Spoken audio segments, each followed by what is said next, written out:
Do të shojmë tani edhe curinë e tregjeve për gjatë ditës së sotme, ku vjet re një rënje ndjeshme e euros dhe dollarit amerikan në tregun e brendshëm përjedhoi edhe monedat e tjera dhe një forcim i ndjeshëm i lekut përballë tyre.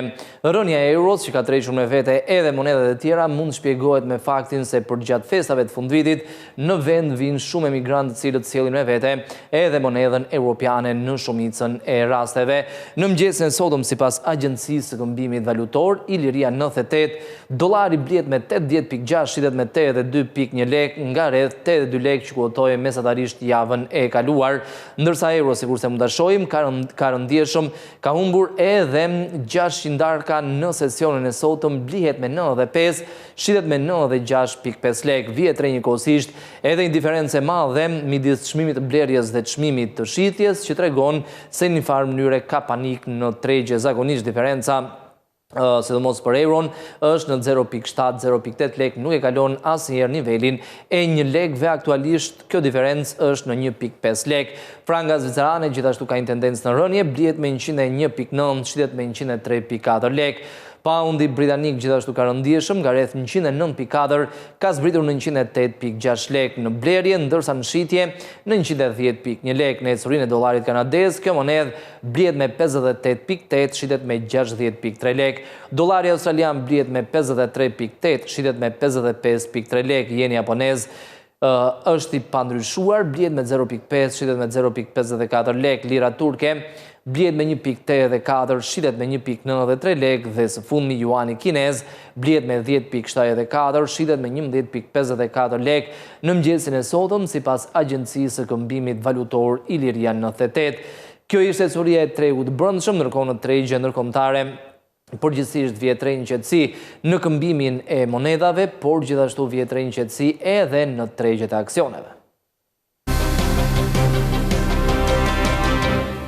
Është karakteristike që në sesionet e fundit të çdo viti kemi të bëjmë me një volum të ulët të shkëmbimeve të shitjes dhe të blerjes nga ana e investitorëve, pikërisht për faktin sepse ata bëjnë bilancet e vitit dhe njëkohësisht presin të ripozicionohen në vitin pasardhës. Në rastin konkret në 2026 pritshmërit janë që edhe 2 sesionet e mbetura përveç këtij të sotmit të karakterizohen nga një volum shumë i ulët i shkëmbimeve mes investitorëve. Fillimisht për sa i përket këmbimit monedhave në tregjet ndërkombëtare, vjet re një rritje lekë të euros me 0.05% përballë dollarit amerikan që këmbehet me 1.1777 dollar. Paundi britanik ka humbur 0.07% të vlerës, këmbehet me 1.3486 dollar. Në raport me frangën, dollari ka humbur 0.04%, këmbehet me 0.7888 franga. Dollari australian është në rënje me 0.13%, përballë dollarit amerikan, këmbehet me 0.6706 dollar amerikan. Përballë monedhës gjelbër, dollari kanadez është në rënje me 0.14% të vlerës, këmbehet me 0.7304 dollar amerikan, dhe në raport me jenin, dollari ka humbur 0.22% të vlerës, këmbehet me 156.19 yen mesatarisht. Në ecurinë e tregut të kriptomonedhave, vjet re një tendencë në rritje në sesionin e sotëm, me Bitcoin që është afruar shumë nivelit të 90.000 dollarëve, ka fituar 2.42% dhe kuotohet në 89.662.94 dollar. Më herët gjatë javës kaluar, Bitcoin zbriti drejt nivelit të 86.000 dollarëve dhe javën, sikurse po e shohim, e ka nisur në rritje. Ethereum ka fituar 2.89%, kuotohet në 3.019.97 dollar. Ripple në rritje me 2.19% të vlerës, kuotohet në 1.1912 dollar. Litecoin është rritur me 1.15%, tregtohet mesatarisht në 79 dollar dhe Bitcoin Cash është e vetmja që publikon humbje modeste me 0.26% dhe kuotohet në 616.31 dollar për çdo njësi Bitcoin Cash të tregtuar.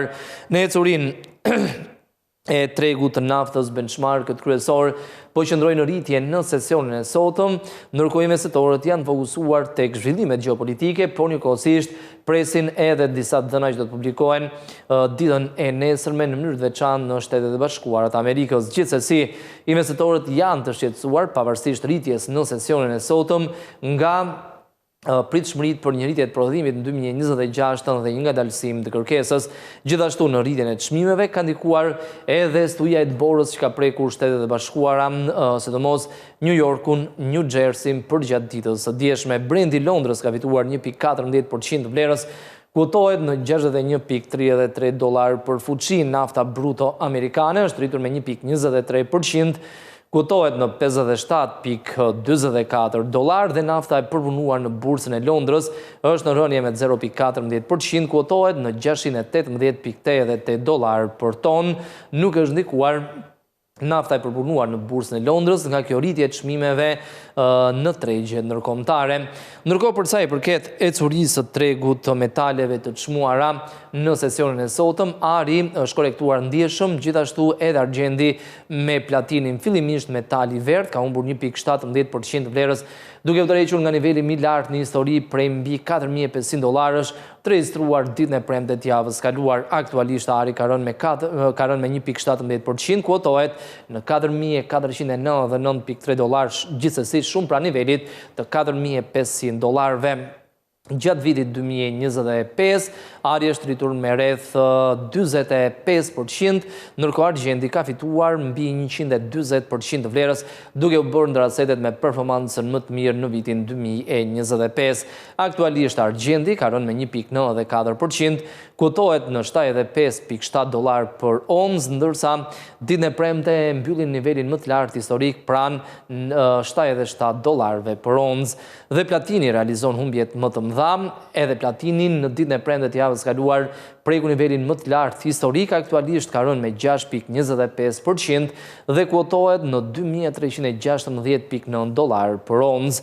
Në ecurinë e tregut të aksioneve, shumica e bursave europiane po ndryshojnë minimalisht në sesionin e sotëm, ndërsa investitorët po tregojnë të kujdesshëm për të mbyllur vitin 2025 me ndryshime të vogla karakteristike që në çdo fund viti tregjet e aksioneve ndryshojnë minimalisht. FTSE 100 i Londrës dhe DAX i Gjermanisë kanë humbur 0.07 dhe 0.13%, CAC 40 i Parisit dhe FTSE MIB i Milanos janë në rënje me 0.07 dhe 0.21% të vlerës. Indeksi zyriut SMI është rritur me 0.08%.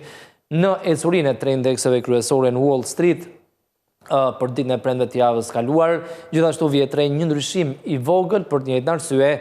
Investitorët pritet të ripozicionohen në 2026. Dow Jones ka rënë me 0.04%, Standard & Poor's 500 dhe Nasdaq janë në rënje me 0.06 dhe 0.03% të vlerës. Dhe së fundmi në ecurinë e korporatave të listuara në bursën e Frankfurtit në Gjermani, Heidelberg Materials ka fituar 1.26%, Merck, BASF, Deutsche Börse dhe Brenntag janë në rritje nga 0.74 deri në 1.08% dhe së fundmi në performancën më dobët në bursën e Frankfurtit, Rheinmetall ka rënë me 2.21%, Qiagen, Airbus, Bayer-Dor dhe MTU kanë humbur nga 0.68 deri në 1.29% të vlerës. Kjo ishte ecuria e tregjeve deri në këtë momente.